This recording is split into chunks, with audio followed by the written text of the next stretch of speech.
Tonight, for the first time, we're hearing from the widow of a man who died building a Sound Transit light rail project. The construction foreman fell to his death, and now his family is suing the maker of the safety device that was supposed to protect him.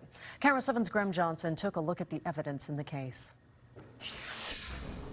It is so hard. Grace Burrows is filled with grief. Her daughter and son are suffering too. This has just been a horrific nightmare. I don't know what happened. He went to work and he never came home. In May 2018, her husband, Walter Burrows, was working on Sound Transit's light rail line to Redmond. One night, while trying to secure a beam, he lost his balance and fell about 35 feet. Well, you have a part of your heart missing and nothing can fill it. Nothing can fill it. Walter Burrows died just months from retirement. He and Grace planned to move to Montana, to the home he built for them. We should be there right now, living in our beautiful home in Montana. Instead, Grace Burrows is meeting with lawyers after filing a wrongful death claim against 3M, the manufacturer of the fall protection device her husband was wearing. We believe very much so.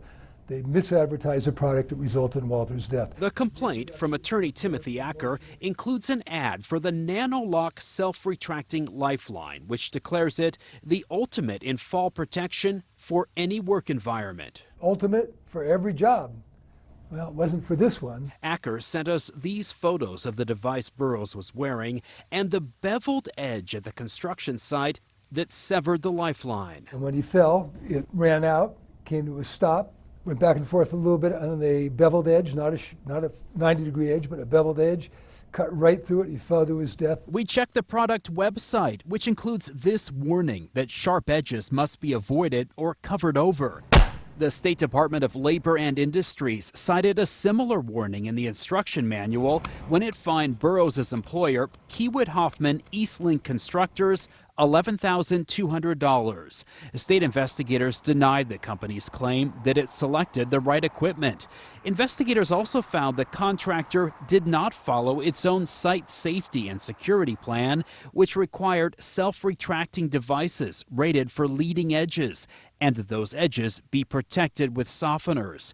As for the Burrows family lawsuit, 3M attorneys deny the wrongful death allegations, saying the product contained adequate warnings and instructions. This is the one here, F. Look at that one.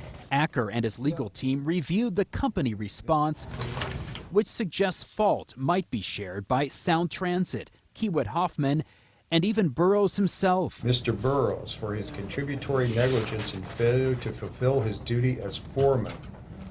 Wow. Grace Burrows says her husband was committed to workplace safety, especially as a foreman. She showed us a safety document he signed. And it said, "Why do you work safe?" And he put down, "So I can go home safe to my family." I enjoyed working with them. Burrows' stepson, Randy Morrow, worked for him on jobs at the 520 and Hood Canal bridges. I believe there's a lot of people that did get to go home because of Walt's guidance and supervision of the safety protocols. Morrow praises the safety culture at Kiewit, Right. and says workers expect equipment to protect them. The fall protection equipment is rarely challenged and questioned whether this is the right application.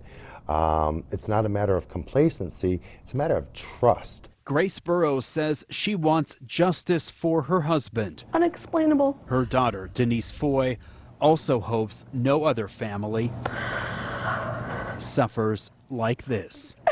We lost such a wonderful person unnecessarily, and we don't want that to happen to anyone else. In a statement to Cairo 7, 3M offered condolences to Mr. Burrows' family and wrote, "We stand behind our products and remain committed to providing high-quality fall protection solutions for workers." The legal case here is just in the early phases. A trial in federal court is expected in March of 2021. Okay, we know you'll follow up on that. Thanks a lot, Graham.